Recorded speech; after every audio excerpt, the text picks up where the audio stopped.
नमस्कार विद्यार्थियों। स्नातक द्वितीय वर्ष में हिंदी साहित्य के अंतर्गत आज हम कृष्ण भक्ति काव्य परंपरा पर बात करने वाले हैं।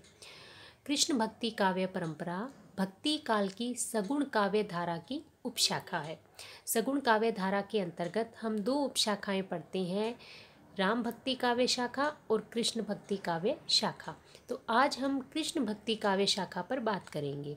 कृष्ण भक्ति काव्य शाखा के अंतर्गत कौन कौन से प्रमुख कृष्ण भक्त कवि हुए हैं, इसी प्रकार कृष्ण काव्य परंपरा की प्रमुख प्रवृत्तियां कौन कौन सी हैं, कृष्ण भक्ति से संबंधित प्रमुख संप्रदाय कौन कौन से हैं और हिंदी में कृष्ण काव्य परंपरा का सूत्रपात किस प्रकार या किस कवि के द्वारा हुआ, इन सभी बातों पर हम विस्तार से कृष्ण भक्ति शाखा के अंतर्गत बात करने वाले हैं।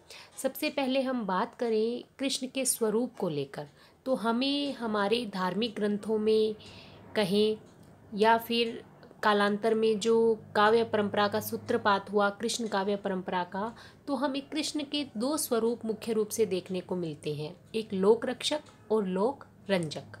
महाभारत की अगर हम बात करें तो महाभारत में जिस कृष्ण को चित्रित किया गया है वे कृष्ण यदुवंशी क्षत्रिय के रूप में अंकित है।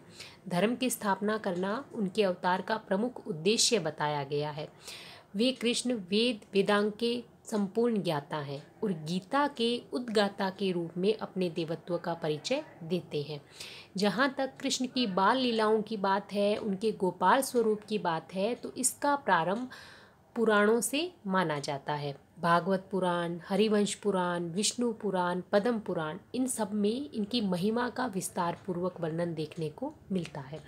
तो महाभारत में जिन कृष्ण को चित्रित किया गया है, कृष्ण के जिस स्वरूप को चित्रित किया गया है वह तो है लोक रक्षक, और पुराणों में हम जिस कृष्ण को देखते हैं वह कृष्ण का स्वरूप है लोक रंजक। लोक रक्षक यानी लोक की रक्षा करने वाले, और लोक रंजक यानी लोक का अनुरंजन करने वाले, लोक को, संसार को आनंदित करने वाले।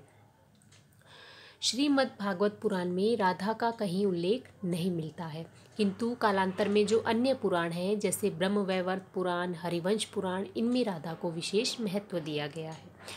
पुराणों में महाभारत के कृष्ण और द्वारिकाधीश कृष्ण को महत्व न देकर ब्रज बिहारी कृष्ण और उनकी लीलाओं को ही विशेष महत्व दिया गया है।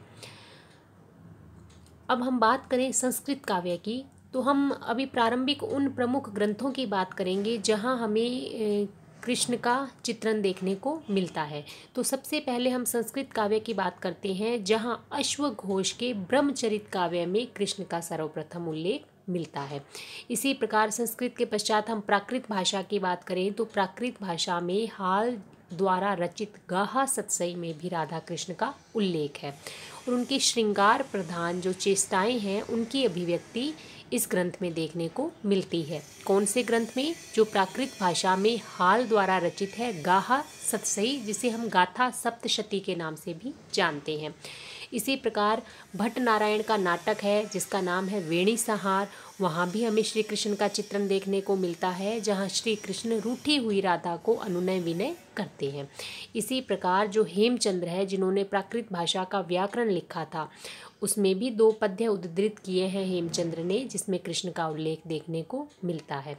उसके पश्चात जो चर्चित ग्रंथ है वह है जयदेव रचित गीत गोविंद, यह भी संस्कृत भाषा में रचित है, और इस गीत गोविंद में जयदेव ने राधा कृष्ण की सरस केली क्रीड़ाओं का मधुर और ललित पदावली में वर्णन किया है। कृष्ण विषय काव्य की प्रचुरता हमें 12वीं शती के पश्चात देखने को मिलती है। 16वीं शती में कृष्ण चैतन्य के विद्वान शिष्य रूप गोस्वामी, जीव गोस्वामी और सनातन गोस्वामी ने कृष्ण भक्ति को शास्त्रीय आधार प्रदान किया। रूप गोस्वामी की कृतियां हैं उज्ज्वल नीलमणि और हरि भक्ति रसामृत सिंधु। इन्होंने कृष्ण भक्ति को साहित्य शास्त्र में प्रतिष्ठित कर दिया। और जहाँ तक आधुनिक भारतीय भाषाओं की हम बात करें तो वहाँ सर्वप्रथम हमें मैथिल कोकिल विद्यापति की जो पदावली है उसमें राधा कृष्ण की प्रेम लीलाओं का चित्रण देखने को मिलता है।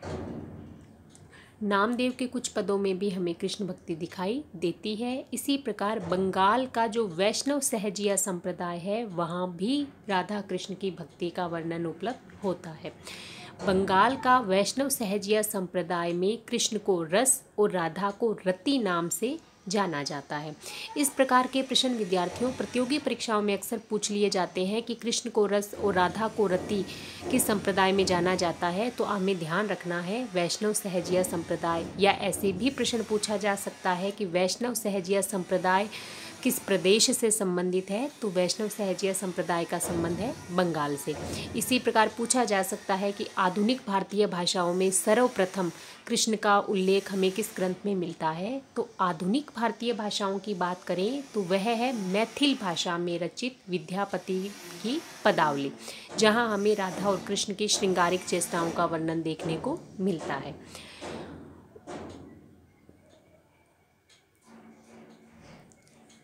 विद्यापति ने पदावली मैथिली भाषा में लिखी है, जिस पर बंगला प्रभाव है।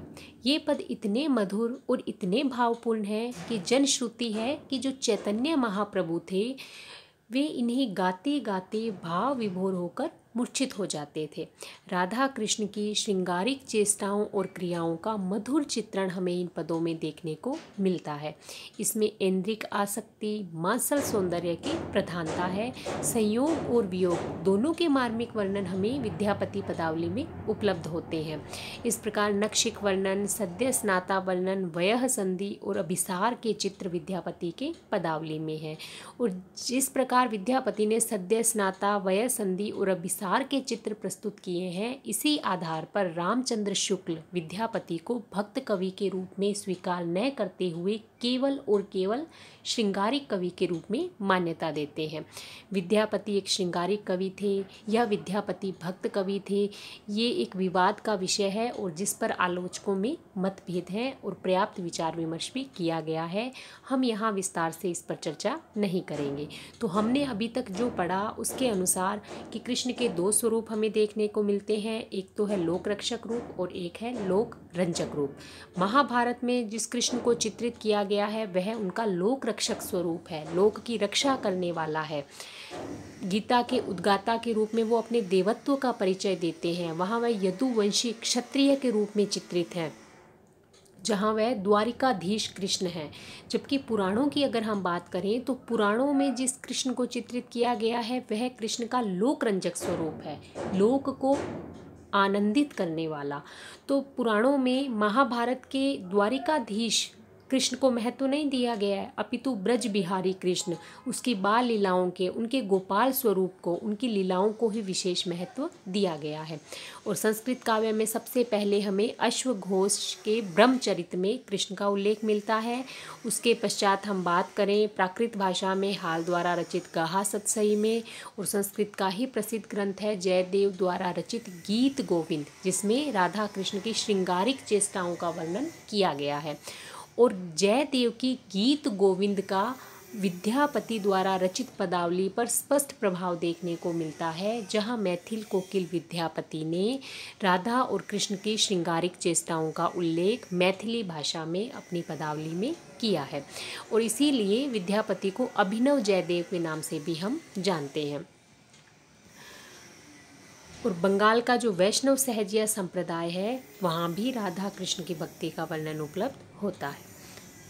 ये तो बात हुई कृष्ण के प्रारंभिक उन प्रारंभिक रचनाओं की जहाँ हमें कृष्ण का उल्लेख देखने को मिलता है या कृष्ण का क्या स्वरूप देखने को मिलता है। अब हम बात करेंगे कृष्ण भक्ति के प्रमुख संप्रदायों की। तो कृष्ण भक्ति से संबंधित प्रमुख संप्रदाय विद्यार्थियों 5 हैं। सबसे पहले नाम आता है वल्लभ संप्रदाय, जिसके प्रवर्तक हैं वल्लभाचार्य। और कृष्ण के स्वरूप की बात करें तो वल्लभ संप्रदाय के अंतर्गत कृष्ण को पूर्णानंद, पर ब्रह्म, पुरुषोत्तम के रूप में चित्रित किया गया है। ये जो कृष्ण का स्वरूप है, इस स्वरूप को लेकर भी प्रतियोगी परीक्षाओं में प्रश्न पूछे जाते रहे हैं।